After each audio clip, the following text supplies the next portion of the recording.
Rich Man, Poor Man by T.C. Jupp.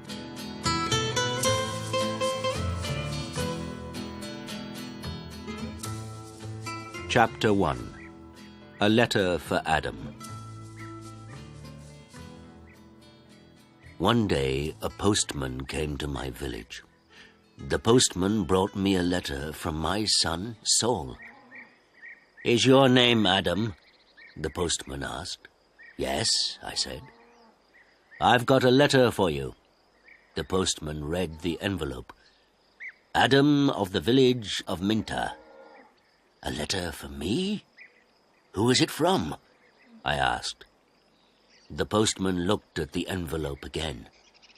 "From Saul," he said. He gave me the letter and walked away. "Martha! Martha!" I called to my wife. "Come here! We have a letter from our son Saul." Martha came out and looked at the letter. She was excited, but she was also worried. "A letter from Saul?" she said. "Is he alive and well?" "I'm going to find the school teacher. He can read the letter." There was no school 50 years ago, so I cannot read or write. I live in a small village. The only work is farming. My only son, Saul, left the village 2 years ago, and my 3 daughters are married. Saul is making a lot of money in a foreign country. Martha and the school teacher came back.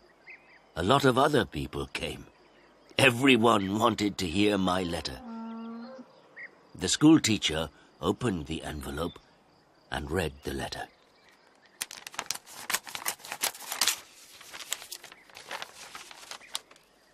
"20 Taylor Street, London E19, England, 16th of March. Dear Father, I am living in London. I have a job in a factory. The work is very hard. I often work at night, but the pay is good. I am well, and I live with people from my country. I am sending you £100 in this letter. This is for you and my mother. Love to you and mother, Saul." £100, I said to the school teacher. "You're wrong. It's a mistake." "No," the school teacher said. "I'm not wrong. It's not a mistake. Here is the money." And he gave me a piece of paper. "What is this?" I asked. "A money order," the school teacher said. "Go to Darpur. Take this money order to the post office in Darpur. The money order is worth £100. The post office official will give you the money." £100, I said again. Everyone laughed and said, "Adam, you are a rich man. You can buy many things for your farm and for your house. And I can buy some good food and drink in Darpur. I am going to give a party for you all," I told my friends. Martha said, "Saul is a good son."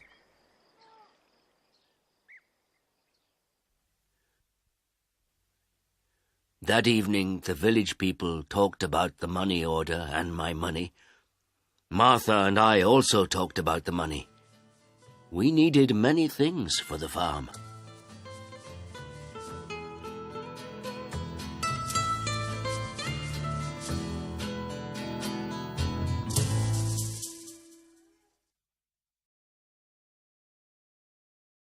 Chapter 2. Adam goes to Darpur. The next morning I got up very early. It was dark and everyone was asleep, but I was going to Darpur. I washed and dressed carefully. I put on my best clothes and I carried my best stick. I put the money order carefully in my pocket and I said goodbye to Martha. I walked 10 miles to the main road. I sat down at the main road and ate my breakfast. I waited for the bus.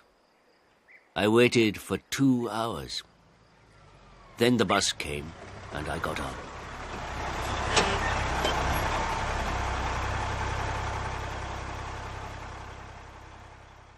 It is a long way to Darpur. The bus takes 3 hours. I arrived in Darpur and walked to the post office immediately. I do not often go to Darpur. I only know the market and one shop. This is the shop of Rick. I buy things for my farm from Rick. There were a lot of people in the post office. I asked about money orders. A man showed me the queue. There was a long line of people, and I waited at the back. Finally, it was my turn. I was at the front of the queue. But the official did not serve me. "Excuse me," I said. "It's my turn. I'm next." "You are next. Old man, I'm very busy," the official said. "Look at my papers. Look at all these people. I am very busy, and you must wait."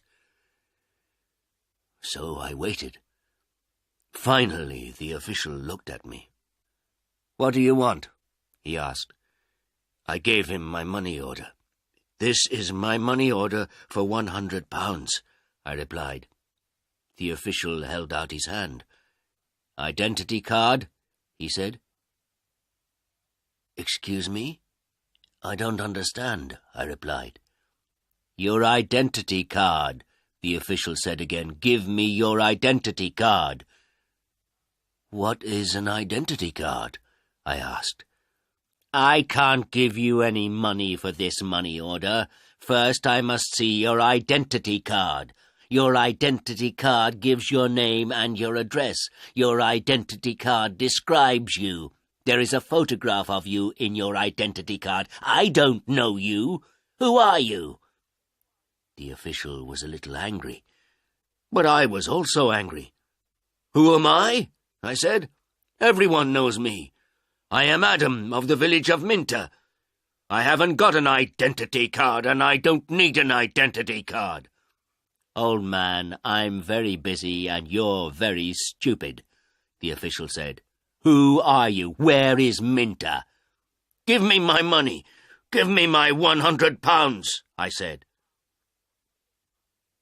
The official looked angry and said, "Show me your identity card. I don't know you."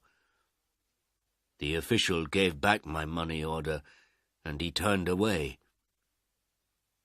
"Where can I buy an identity card?" I asked the official. He did not speak to me. He did not answer. "Go to the Ministry of the Interior," a man said. He was standing in the queue, and he told me the way.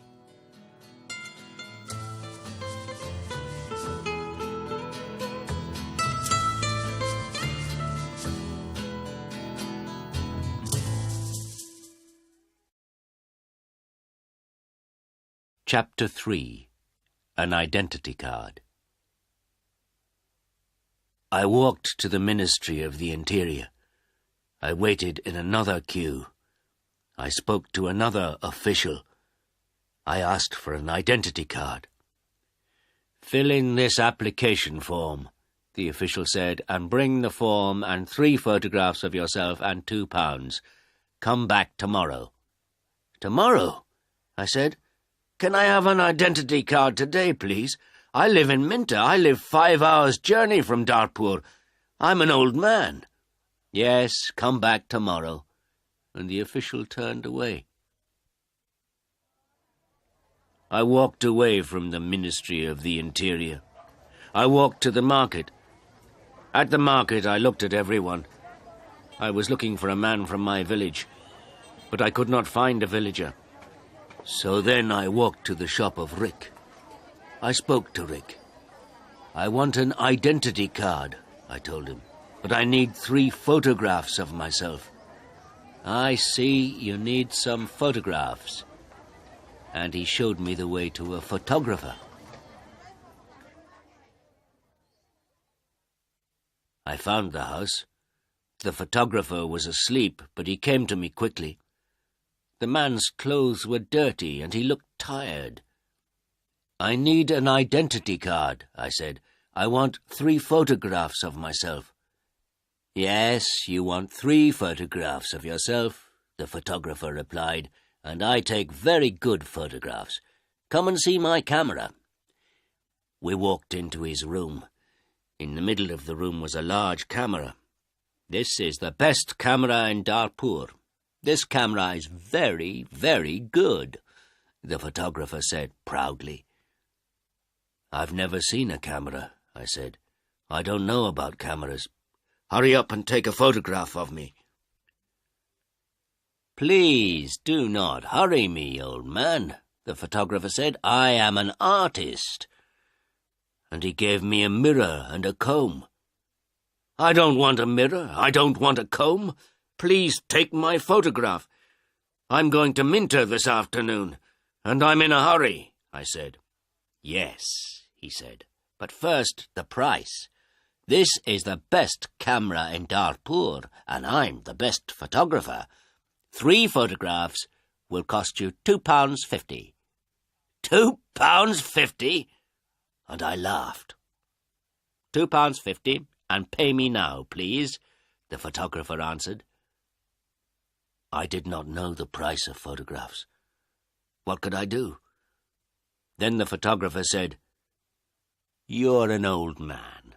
For you, the price is £2. So I gave him the money, and he took the photographs. "Come back tomorrow morning," he said. "I want my 3 photographs now, immediately," I said. "Don't be stupid," the photographer said. "Photographs take 24 hours. Come back tomorrow." What could I do? So I said, "Yes, tomorrow morning." "Good," said the photographer. "Now go. I have a lot of work. I'm very busy." I went back to the bus station. I sat on the bus for 3 hours. I walked 10 miles back to my village. It was night time, and I was very tired. Martha and my friends were waiting for me. "Where is the money?" Martha asked. "I have no money. I cannot change the money order. First I must have an identity card." And I told Martha everything. "Tomorrow I am going to Darpur again," I said. Then I did not talk again. I was very tired, and it was late at night. I lay on my bed, and I slept.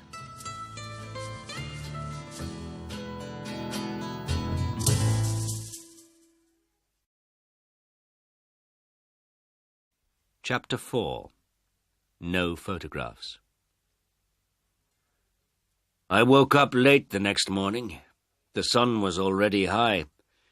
I did not walk to the main road and catch a bus. All the buses go to Darpur early in the morning. So I stayed at home on Wednesday. I was still very tired. I rested and talked to the villagers about the money order.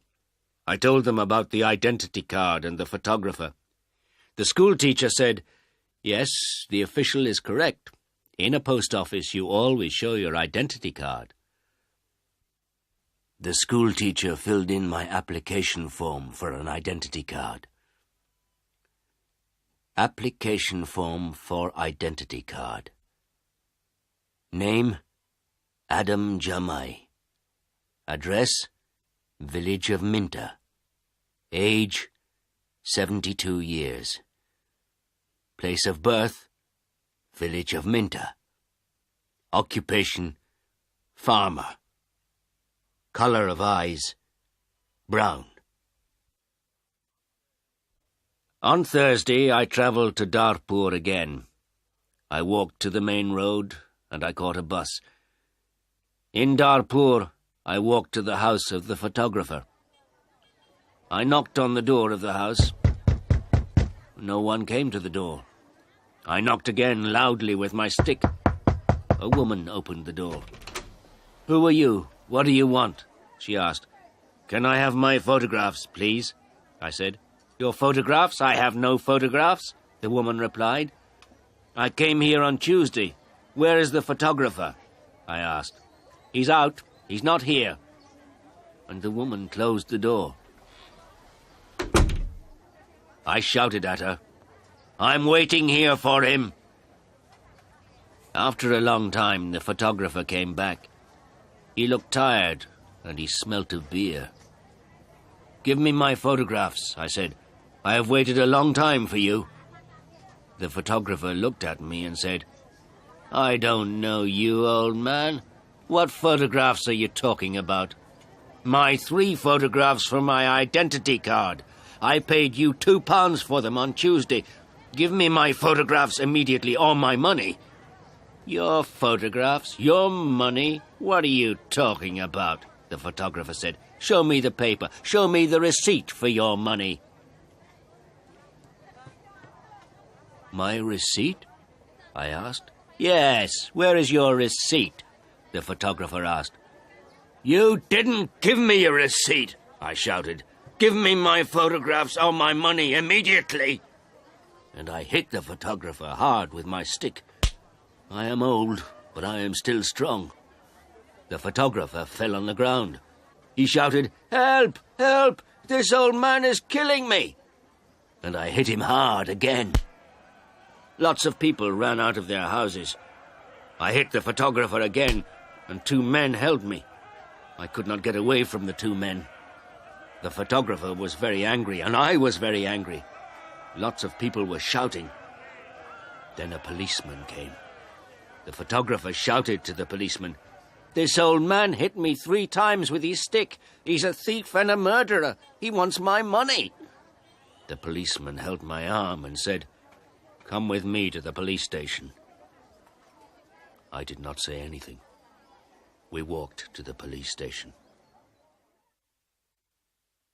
At the police station, the policeman asked me, "Did you hit that man 3 times?" "Yes," I said.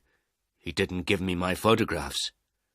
"Show me your identity card," said the policeman. "I am Adam of Minter Village," I replied, "and I haven't got an identity card."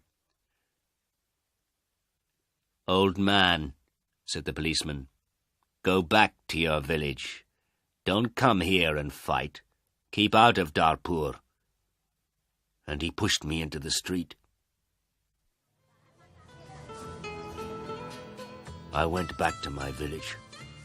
I was tired and angry.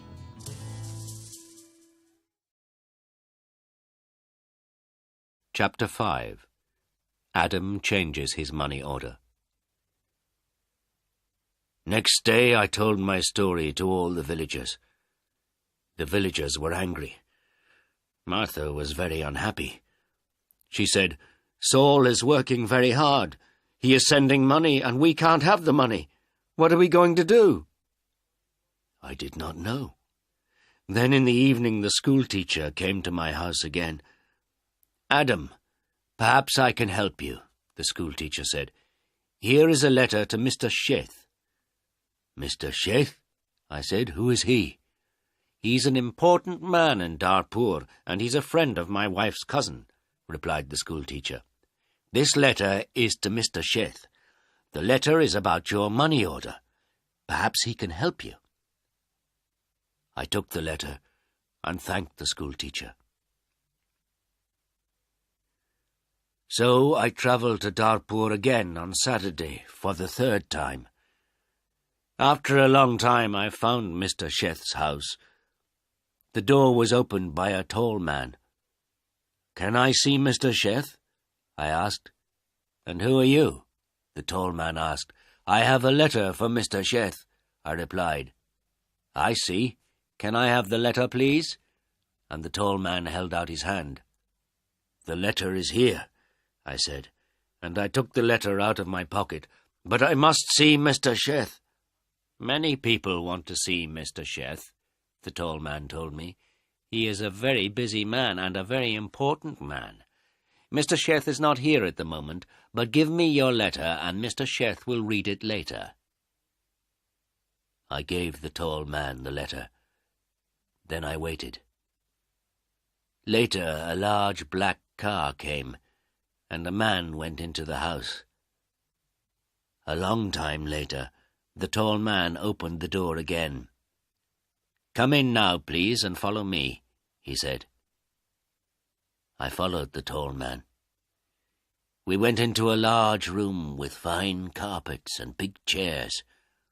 Another man was in the room. He was drinking. "This is Mr. Sheth," said the tall man. "I am Adam of Minter Village," I replied. "Yes, I know," said Mr. Sheth. "Thank you for the letter. I hope I can help you. I like to help people. Please, sit down." Mr. Sheth smiled. His clothes were new and smart. "Thank you," I said. "Can I see the money order, please?" Mr. Sheth asked. I took the money order out of my pocket. By now, the money order was dirty and looked very old. I gave it to Mr. Sheth. "This money order is for £100, I said. "My son sent it from a foreign country." Mr. Sheth unfolded the money order and looked at it. "You can't change this money order," he said. "This money order is not worth £100. This money order is worth nothing." "Worth nothing? Worthless?" I asked. Then Mr. Sheth looked at the money order again. "Yes, worthless. Your son does not understand about money orders. This money order is not correct for our country," Mr. Sheth said. Then he looked at the money order again and said, "And this money order is also old. It is out of date." I said nothing. Mr. Sheth gave me the money order back. Then Mr. Sheth smiled and said, "I am very sorry. You are an old man. You came a long way from your village. What can I give you to eat and drink?" I was not hungry, but Mr. Sheth went out of the room. Then he brought me some coffee and some cakes. I drank my coffee. "Old man," said Mr. Sheth, "I like to help people. I am a rich man.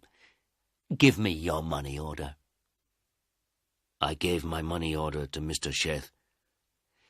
"Yes, this money order is worthless," he said again. "But I am going to help you. I am going to change this money order for you. I am going to give you some money." Mr. Sheth went out of the room. I felt very happy again. After a few minutes, the tall man came into the room. He gave me an envelope. "This is from Mr. Sheth. You can go now," the tall man said. I went out of the house. I walked along the road to the bus station. I opened the envelope and I took out my money. I counted the money. It was £10. I thought about my only son, Saul. My son, Saul, had sent me a money order for £100. Mr. Sheth had given me £10. I felt old, and I felt poor again.